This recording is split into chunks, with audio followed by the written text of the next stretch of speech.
Welcome back, and we're still continuing our interview with Dr. Mohsen Bagnied, the economic expert and economic professor. Doctor, welcome back. Thank you. Sir, some economic experts, when we asked them about 2016 economic measures and how it was so hard, they said that it was just a start, and 2017 will be more harder. Tougher. So, we just started. So I mean, how's that? The effect always, there is a lag, a year or two. So next year will be tough on prices, obviously. But let me mention something which is very important. I am a very strong believer in economic integration. One of the research that I did last year was on economic integration between the Nile Valley and the Gulf states. If you look at the world today, countries are getting together. You cannot develop a country by itself. In other words, European Union, United States is 50 countries in one. And now China is working with Japan, with Korea, and the Far East.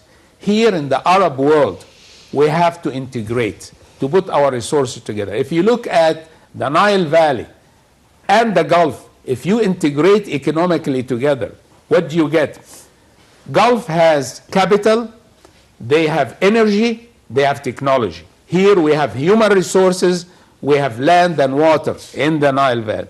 If you put them together, it will result, number one, I put it as a result for food security. And it will result in increasing productivity. Countries in the region should be integrated, should work together and cooperate economically. But I always believe in integration as a solution to economic problems. No country on its own, including the US. US did what? Added Canada and added Mexico. The reason they introduced Spanish into the US because they want to add all Latin America. Huge market. Europe, 28 countries. And it's expanding. They want to go into Africa too. So, important to develop economic integration. Yes, next year will be tougher than this year, price-wise. But hopefully, more investment will come into Egypt, which will create more jobs. We have to focus on education. We should never ignore education. We should start from elementary schools and focus on new curriculum, teachers, and places for students. Without education, it's going to be very tough to develop the country economically. Education, economy, and ethics. We have to fight corruption and to promote free enterprise. We have to fight monopoly. Very important. So these are basics for development. And then we start to work with other countries, which we are starting to do. We need strong economic integration between Arab countries. Very important. We have more in common than Europeans. Language, culture, system, people. We used to be one country in the past. So let's work together to develop our economy. We cannot work it alone. So again, yes, it's going to be tougher in the next year or so, but we are starting in the road to develop our country, and hopefully, but once we start, we have to maintain. In other words, when you start something good, don't let it go by itself. You have to support it. Sustainability is the key word in economic development today. It's like in production. We start beautiful factories, beautiful buildings, but we leave it after that. Quality control and quality maintenance is very important. But I'm very optimistic. By the new measures, it should help Egypt in the medium and the long run into recovering from... this should have started 20, 30 years ago, actually.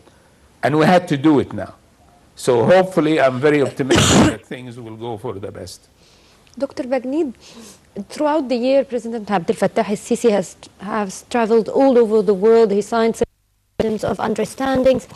How do you see the result of all these travels and signings and Any agreements? cooperation we have with other countries will be very useful and very valuable. We should start with the Arab region, but also other countries, China, Korea, US, Europe. All these trade agreements will help us. in terms of development. But we should also focus on our region, you know. But definitely all of this will help the country in terms of economic growth. China, for example, is going very heavy with us right now in investment. And China, if we learn from the experience, I personally look at the Far East. China, Hong Kong, Malaysia, Thailand, those countries were here. Now they are here. How did they get from here to here? We should learn from them. And I'm very optimistic about cooperation. But we also need to work. The problem in our region, because of this political problem that exists in a number of countries. But once these political problems settle down, then we can work with them to develop. Sudan, for example, is very important. The Gulf countries, we should work very closely with them. And as I said, if we have integration between Egypt, Sudan from one side, and the Gulf countries, I work the model for development. It's going to solve a lot of our food security problems. It's going to also develop several industries. They have capital, they have energy, they have technology, and we have the manpower.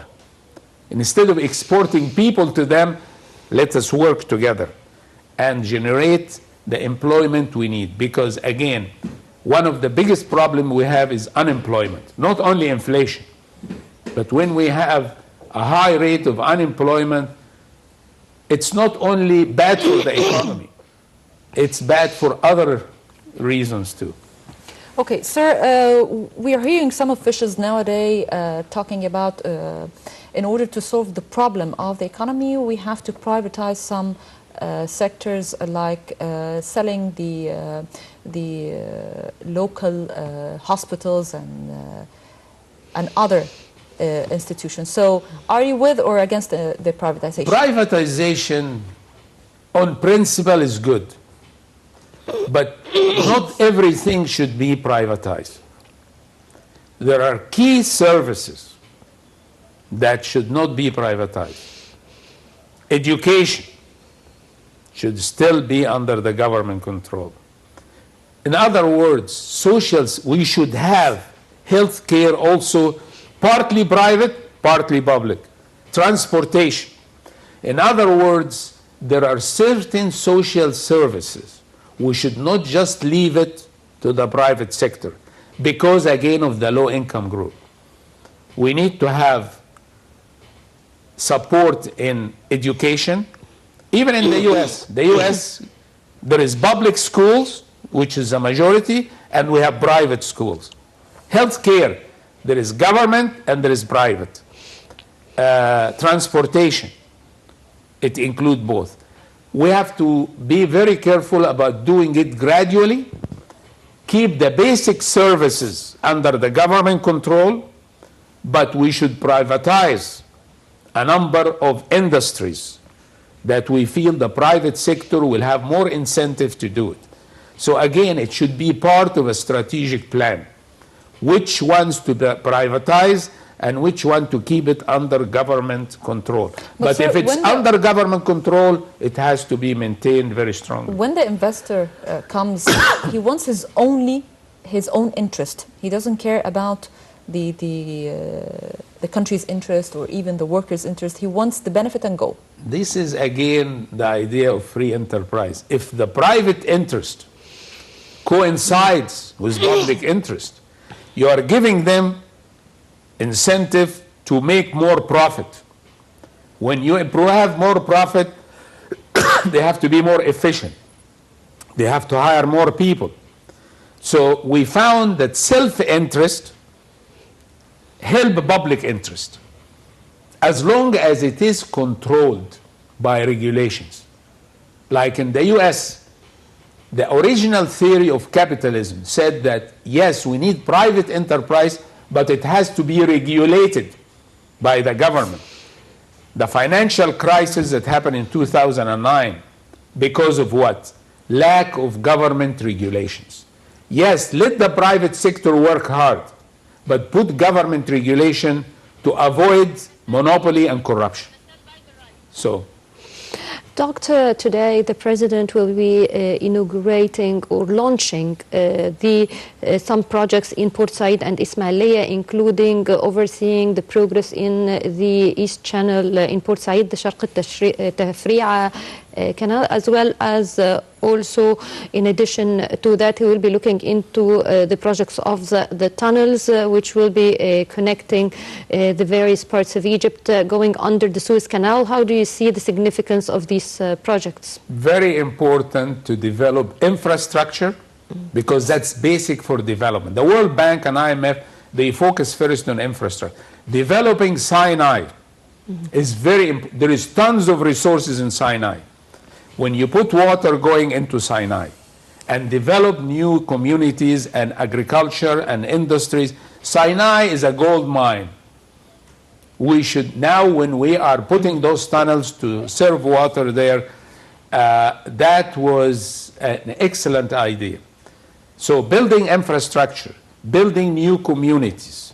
We have to also stop losing agricultural land, because about 30,000 acres or faddan every year go from agriculture into buildings. That's wrong. Another major problem we have to deal with for the economy is water. Our agriculture practices now use a lot of water. I just had an exhibit a few weeks ago about hydroponics, how to grow without land. Dr. Mohsen Bagnied, thank you very much for joining us today. And now we're moving live with President Abdel Fattah